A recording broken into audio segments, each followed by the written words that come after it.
আসসালামু আলাইকুম। আশা করি সবাই অনেক অনেক ভালো আছেন। আলহামদুলিল্লাহ, দৈনন্দিন জীবনে আমি যেসব কাজগুলো করে থাকি সেটা একটা ভিডিও করে আপনাদের দেখানোর চেষ্টা করি।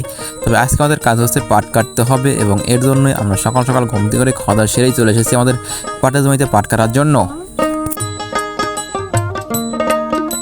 এই বছরে আমাদের পাট কাটার কাজ প্রায় শেষ হয়ে চলে এসেছে। এই জমিটা পাট কাটা শেষ হলেই আমাদের এই বছরের মতো পাট কাটার কাজ সম্পূর্ণ শেষ হয়ে যাবে।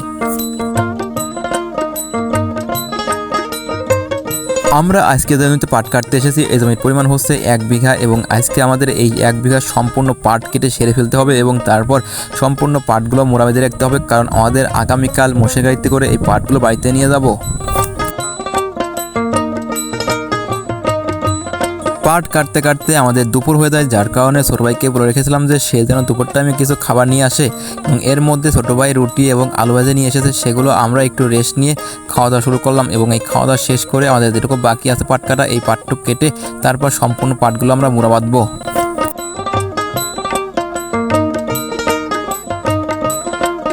হালকা কিছু নাস্তা খাওয়া দাওয়া শেষ করে আমরা আবারও পাট কাটা শুরু করলাম, কারণ আমাদের এই পাটটুক কেটে সেরে ফেলতে হবে, তারপর আমাদের সমস্ত পাটগুলো মোড়া বাঁধতে হবে।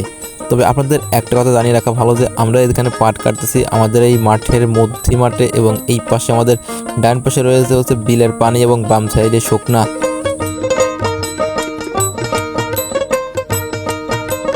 তবে আরেকটা কথা হচ্ছে আমরা আমাদের পাটগুলো বিলের পানিতে ফেলি নাই, কারণ হচ্ছে বিলের পানিতে পচানোর জন্য যদি পাটগুলো ফেলি তাহলে পরে আমাদের এইগুলো নিতে অনেক কষ্ট হবে,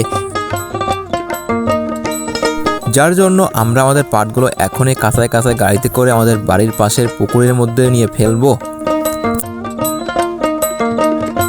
এরই মধ্যে আমাদের পাট কাটার কাজ সম্পূর্ণ শেষ হয়ে গেল। আলহামদুলিল্লাহ, এই বছরের মতো আমাদের পাট কাটার কাজ সম্পূর্ণ শেষ হয়ে গেছে এবং তারপর আমরা এই পাটগুলো সুন্দরভাবে মোড়া বেঁধে রেখে যাব, কারণ আমাদের আজকে আর মহিষের গাড়ি আসবে না। আগামীকাল এসে আমরা আমাদের এই পাটগুলো মহিষের গাড়িতে করে আমাদের বাড়ির পাশে পুকুরে নিয়ে ফেলবো। তবে আরেকটা কথা হচ্ছে আমাদের এইখানে পাট কাটতে আজকে খুবই ভালো লেগেছে, কারণ আমাদের পাশেই ছিল বিলের পানি এবং ঠান্ডা বাতাসের মধ্যে পাট কাটতে ভালোই লাগেছে।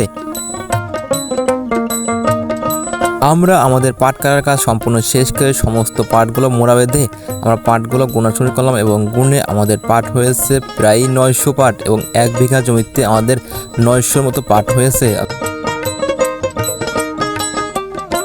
আমাদের এই সমস্ত পাটগুলো মোড়া বাঁধতে আমাদের প্রায় বিকেল হয়ে যায় এবং সমস্ত পাটগুলো মোড়া বেঁধে আমরা আজকে রেখেই যাব, যার জন্য বিকেল পর্যন্ত সমস্ত পাটগুলো মোড়া বেঁধে রেখে আসলাম। সবাই ভালো থাকবেন এবং আমাদের জন্য দোয়া করবেন, আমাদের ফসলের জন্য বেশি বেশি বারাকা দান করে। আসসালামু আলাইকুম।